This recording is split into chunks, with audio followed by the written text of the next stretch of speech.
여러분 한 주간 잘 지냈습니까? 우리 서로 바라보면서 인사 한번 해볼까요?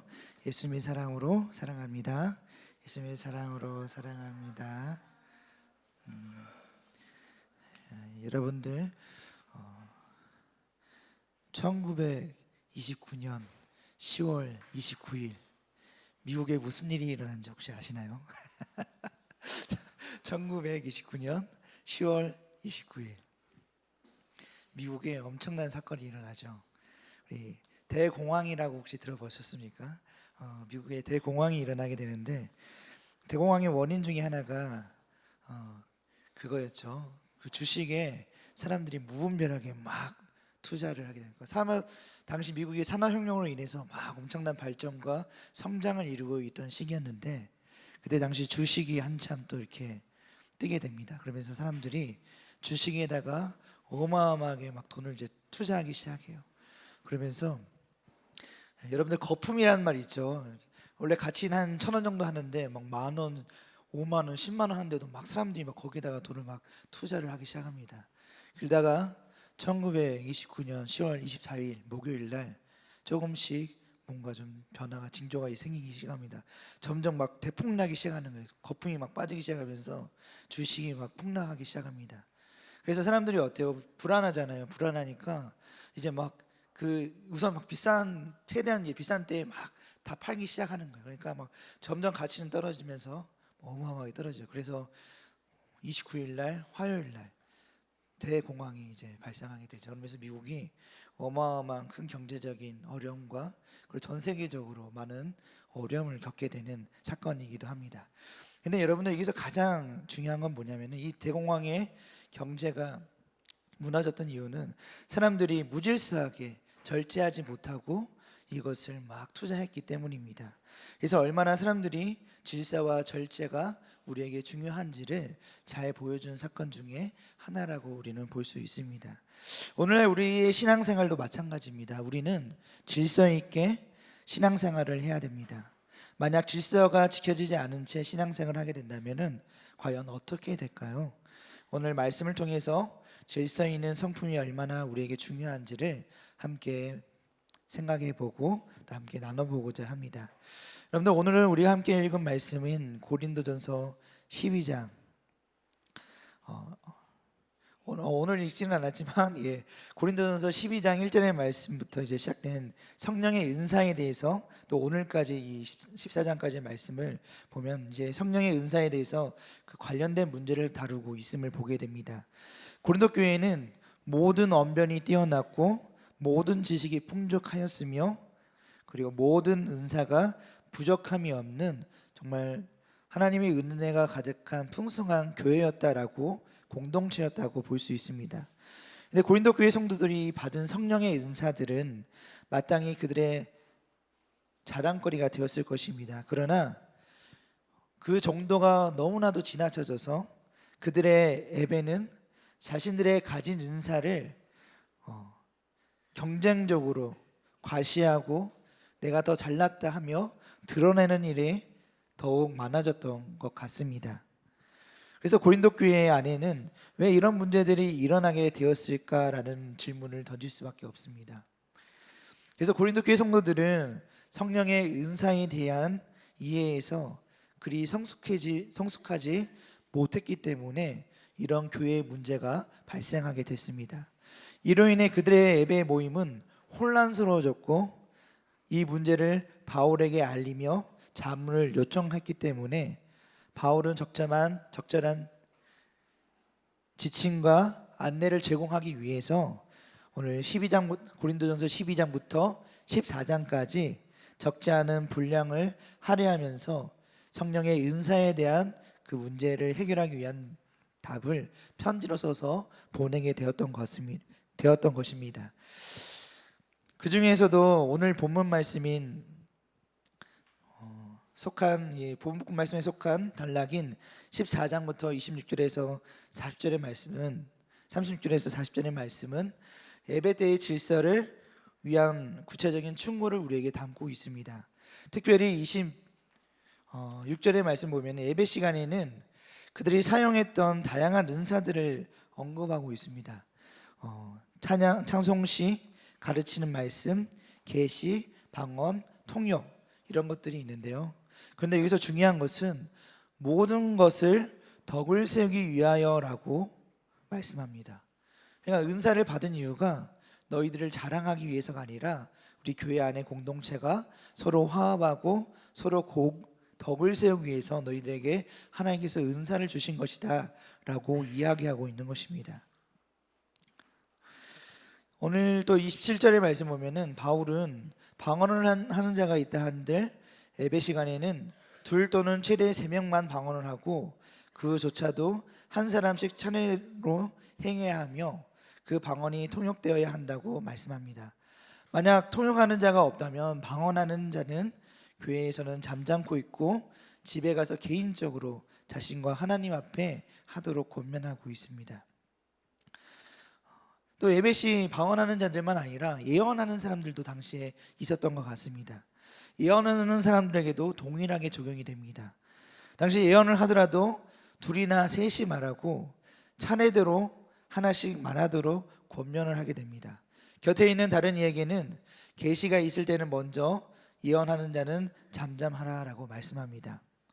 이것은 예언하는 자가 자신의 의식을 잃어버린 상태에서 신들린 자처럼 말을 쏟아내는 것이 아니라 자신의 영을 스스로 제어할 수 있으면서 확실한 의식을 가지고 모두가 알아들을 수 있도록 말을 하는 사람이라는 것을 전제하에 이것을 말씀하고 있는 것입니다.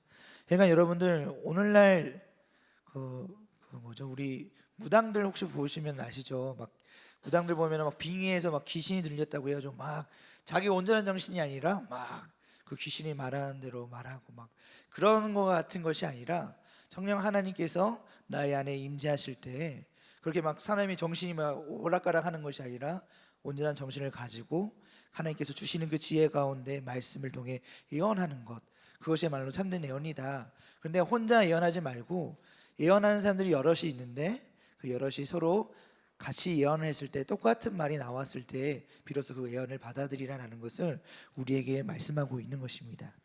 저는 그러므로 이러한 권면에 따르면 자신이 하나님 영을 받았다고 주장하는 한 사람이 예배의 모든 시간을 독점하려는 시도를 하지 말라라는 것을 이야기합니다. 옛날에 여러분들 목사님이 어렸을 때인데요. 어렸을 때 한 어떤 단체에서 이런 일들이 있었어요. 이제 큰 집회가 있었는데 이제 집회 강사님이 이제 말씀을 전하고 있었어요. 근데 갑자기 한 사람이 딱 앞에 나오면서 내가 지금 성령님께 지금 막 계시를 받았다고 지금 나오라고 내가 지금 말씀을 전해야 된다고 막 그런 일들이 막 일어나는 그런 단체가 있었다고 합니다. 근데 그것은 여러분들이 생각해도 아니 뭐 진짜로 성령님이 은사를 주셨다면 그렇게 무질서하게 그리고 그렇게 무리하게 행하지 않았을 겁니다. 아마 정말 하나님께서 그렇게 이끌렸다면 먼저는 주최 측에 이야기를 하고 그거에 대해서 합당한 이야기를 통해서 아마 절차에 따라 이루어졌을 텐데 그 사람은 그냥 내가 막 지금 성령이 뜨거우니까 가서 얘기해야 된다 막 그러면서 정말 무질서한 모습을 보여줬던 경우도 있었다고 합니다. 그런데 여러분들 그것은 옳지 못하다는 것. 그래서 여러분들 아무튼 예배 안에 우리가 방언하는 자들만이 아니라 예언하는 자들에게도 동일하게 이렇게 절제해야 될 것을 권면하고 있습니다. 예언을 하더라도 둘이나 셋이 말하고 차례대로씩 하나씩 말하도록 권면하고 곁에 있는 다른 이에게 계시가 있을 때에는 먼저 이렇게 예언하면서 서로가 맞춰서 할 수 있도록 한 것이었습니다. 이처럼 여러분들 바울이 이와 같은 주장을 내세우는 이제 신학적 근거는 바로 33절에 말씀하고 있습니다. 제가 한번 33절을 읽어드리겠습니다. 하나님은 무질서의 하나님이 아니시오 오직 화평의 하나님이시니라 모든 성도가 교회에서 한과 같이라고 말씀합니다. 여러분들 만약 하나님의 영을 받은 자들이 서로 상충되는 예언을 한다거나 모두가 한꺼번에 막 떠들며 공동체를 혼란스럽게 만드는 주체가 하나님이시라면 그분은 질서의 하나님이 아니시라 무질서의 하나님이시며 혼돈의 하나님이실 거라고 이야기했을 것입니다. 그러나 우리 하나님은 사랑의 원칙으로 교회를 세워 올리도록 하시기 위해서 은사를 우리에게 주셔서 교회의 화평을 도모하시는 하나님이십니다. 그분은 무질서와 혼돈, 공허 가운데 질서를 세우시고 법칙을 만드시며 조화를 이루시는 분이 바로 하나님이십니다. 그래서 질서 있는 하나님의 창조로 인해서 온 우주가 질서정연하게 보존하고 통치되고 있는 모습을, 운행되고 있는 모습을 볼 때 하나님께서는 질서의 하나님이시구나라는 것을 우리가 간접적으로 이해할 수 있는 것입니다. 이렇게 권면함에도 불구하고 계속 예언하겠다고 고집하며 다른 사람에게 예언할 기회를 주지 않는 사람이 있을 수 있습니다. 바울은 그런 사람들에게 다음과 같이 권면하였습니다. 36절의 말씀에 하나님의 말씀이 너희로부터 난 것이냐 또는 너희에게만 임한 것이냐 라고 말합니다. 이러한 질문에는 이미 그렇지 않다, 하나님이 너희들에게만 얘기한 것이 아니라는 전제를 가지고 있는 것입니다. 하나님의 말씀은 그들로부터 난 것이 아니요 그들에게만 임한 것도 아니라는 것을 말씀합니다. 하나님의 말씀은 하나님으로부터 난 것이고 하나님이 부르시고 택하신 다른 이들에게 얼마든지 주어질 수 있는 것입니다. 그러니까 하나님의 은사는 한 사람에게만 주어진 것이 아니라 우리 모두, 예수님을 믿는 우리 모두에게 다 주실 수 있는 분이 바로 하나님이시라는 겁니다. 37절의 말씀을 보면 만일 누구든지 자기를 선지자나 혹은 신령한 자로 생각하거든 내가 너희에게 편지하는 이 글이 주의 명령인 줄로 알라라고 강하게 말씀합니다. 실제로 그러한 자들이 고린도 교회 안에 있을 수도 있고 그러한 반발을 미리 예상하며 덧붙인 것일 수도 있습니다. 중요한 것은 자신이 스스로 선지자 혹은 하나님의 말씀을 받은 신령한 자라고 생각한다 한들 이와 같은 바울의 제지와 통제가 주의 명령임을 알지 못하고 받아들이지 못하는 자는 성령의 은사와 성령의 역사를 알지 못하는 자다라는 것을 말씀하고 있습니다. 자, 여러분들 고린도전서 12장부터 14장은 모든 단락을 끝맺히는 바울의 권면의 결론은 바로 14장 39절에서 40절의 말씀에 나와 있습니다. 우리 한번 같이 읽어볼까요? 39절과 40절 말씀을 같이 읽어보겠습니다. 시작. 그런즉 내 형제들아 연하기를 사모하며 방언 말하기를 금하지 말라. 모든 것을 질서 있게 하라. 아멘. 여러분들 고린도 교회의 무질서한 이 예배 상황을 배경으로 하는 오늘 말씀을 통해서 우리는 바울의 권면과 더불어 그 속에서 발견되는 하나님의 성품을 살펴보았습니다. 바로 하나님은 질서의 하나님이십니다. 무질서의 하나님이 아니시라 바로 질서의 하나님이십니다. 창조주 하나님은 이 세상의 혼돈 속에 있을 때 질서를 창조하신 분이십니다. 마찬가지로 하나님을 닮은 하나님의 백성 공동체 또한 우리가 무질서하게 있는 것은 올바르지 못합니다. 우리도 하나님과 같이 하나님의 성품을 닮아서 질서 있는 삶을 살아가야 되는 것이 바른 모습입니다. 고린도 교회의 예배의 모습은 성령의 은사들에 대한 분별한 이해 속에서 무질서와 혼돈 그 자체의 모습이었습니다. 그래서 바울은 이러한 교회의 상황에 대해서 전해 듣고는 어떻게 하나님이 주신 은사를 질서 있게 활용하여 교회의 덕을 세우고 또 성도들을 돕는 올바른 도구로 사용할 수 있는지를 그 고린도 교회 성도들에게 권면하였습니다. 이에 대한 신학적 근거는 하나님의 성품이 곧 질서 있는 하나님에 대해서 제시했습니다. 바울은 성도들에게 권면합니다. 모든 일에 품위가 있고 적절하고 점잖게 질서 있게 처리하기를 바란다. 이는 오늘날 주의 백성된 우리 모두에게도 동일하게 요청되고 있는 말씀입니다. 그리고 성품이기도 합니다. 사랑하는 여러분들은 과연 얼마나 이 질서 있는 하나님의 성품을 닮아 살아가고 있습니까? 하나님이 선물로 주신 은사와 다양한 재능이 나에게 있을 수 있지만 그 모든 것을 사용하는 데에는 중요한 원리가 뒤따릅니다. 그것은 바로 공동체의 덕을 세우는 것입니다. 만약 내가 속한 공동체 속에서 나의 말과 행동이 공동체를 무너뜨리는 방향으로 사용되고 있다면 그것은 하나님의 정하신 질서에 어긋난 것입니다. 나의 모든 은사와 재능이 적절하게 사용될 때 그것이 비로소 가치 있고 의미가 있습니다. 그래서 여러분들에게 하나님께서 달란트와 참 많은 은사들을 주셨는데요. 그 은사들을 여러분들이 나를 위해서, 나의 자랑을 위해서 사용하지 않도록, 그리고 교회 공동체 안에서 그것을 너무 자랑하면서 다른 사람들을 얕잡아보고 핍박하지 않도록 여러분들이 적절하게 잘 품위 있게 질서 있게 잘 사용했으면 좋겠습니다.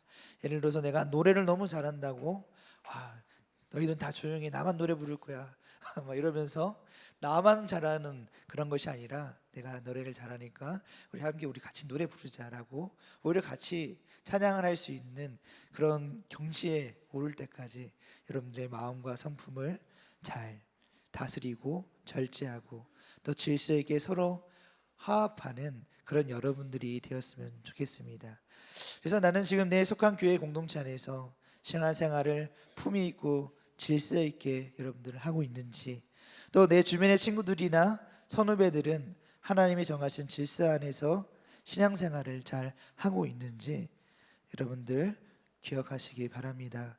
질서 있는 하나님을 닮은 하나님의 백성은 공동체의 질서와 절차를 중요시하며 공동체를 세워가는 사람입니다.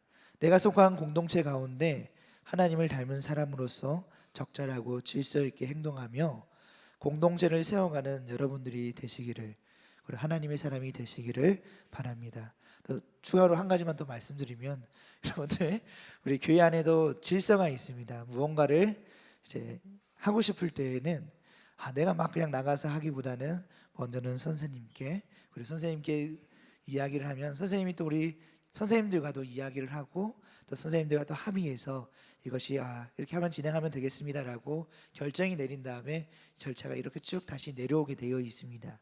이처럼 교회 안에서도 여러 가지 질서와 절차가 있고 또 여러분들이 그것을 같이 따라 움직여 줄 때 더 공동체가 더 건강하고 더 올바르게 성장할 수 있는 그런 귀한 은혜들이 있을 줄로 믿습니다. 그래서 여러분들 질서 있는 그런 사람들이 다 되시기를 간절히 소망합니다. 이 시간 우리 기도하기를 원합니다. 우리 기도하실 때에 오늘 말씀을 한번 기억하시면서 우리가 질서 있는 사람이 되어 정말 하나님이 원하시는 교회 공동체의 덕이 되는 그런 우리 모두가 될 수 있도록 나의 마음을 절제하고 겸손하게 하시고, 그리고 내가 품위 있고 정말 질서 있는 사람이 될 수 있도록 지금 주님 나를 붙들어 주시고 나를 인도해 주시라고, 나를 도와주시라고 이 시간 우리 다 함께 기도드리겠습니다. 사랑과 은혜가 풍성하신 주님 감사합니다. 주님의 놀랍고도 크신 은혜 가운데 우리를 불러주시고 또 우리를 인도하여 주신 은혜에 감사드립니다. 주님, 우리는 연약하고 부족합니다. 때로는 나를 자랑하고 싶기도 하고 또 나를 드러내고 싶기도 하고 나를 더욱 높이고자 하는 마음들이 내 마음 가운데 안에 있습니다. 하지만 주님, 이런 마음들을 이제는 내려놓고 절제하게 하시고 나에게 주신 그 은사를 통해 오히려 공동체를 더욱 풍성하게 만들며 더욱 덕을 세워 나가는 그런 하나님의 자녀가 되게 하여 주시옵소서. 나에게 주신 이 달란트를, 나에게 주신 은사들을 주님을 위하여 사용하게 하여 주시고 더욱 주님의 공동체가 풍성해지고 아름다워짐에 사용되는 그런 우리 모두가 되게 하여 주시옵소서. 언제나 주님께서 우리와 늘 함께 하시고 우리를 붙들어 주셔서 주님의 그 크신 은혜 가운데 더욱 풍성하고 질서 있는 그런 공동체가 될 수 있도록 아버지 도와주시고 함께 하시고 인도하여 주시옵소서. 주님 감사합니다. 사랑해 주님 감사합니다. 주님, 우리 안에 부족하고 연약함들, 그리고 나를 드러내고자, 나를 자랑하고자, 나를 높이고자 하는 마음들이 참 많이 있습니다. 주님, 그런 것들로 인해서 우리 공동체가 해를 입지 않도록 나의 마음을 절제하게 하시고 또 공동체의 덕을 세우는 데에 힘쓸 수 있는 그런 우리 모두가 되게 하여 주시옵소서. 그래서 주님이 주신 근사와 그 달란트를 적절하게 품위 있게 질서 있게 잘 사용하여서 우리 공동체가 더욱 아름답고 그리고 질서 있는 그런 공동체로 성장하고 발전해 나아갈 수 있도록 도와주시옵소서. 언제나 주님께서 늘 우리와 함께하여 주실 줄 믿사오며 사랑이 많으신 예수님의 이름으로 기도드립니다. 아멘. 이제는 우리 주 예수 그리스도의 은혜와 하나님의 사랑과 성령의 교통하심이 너희 무리와 함께 있을지어다. 아멘.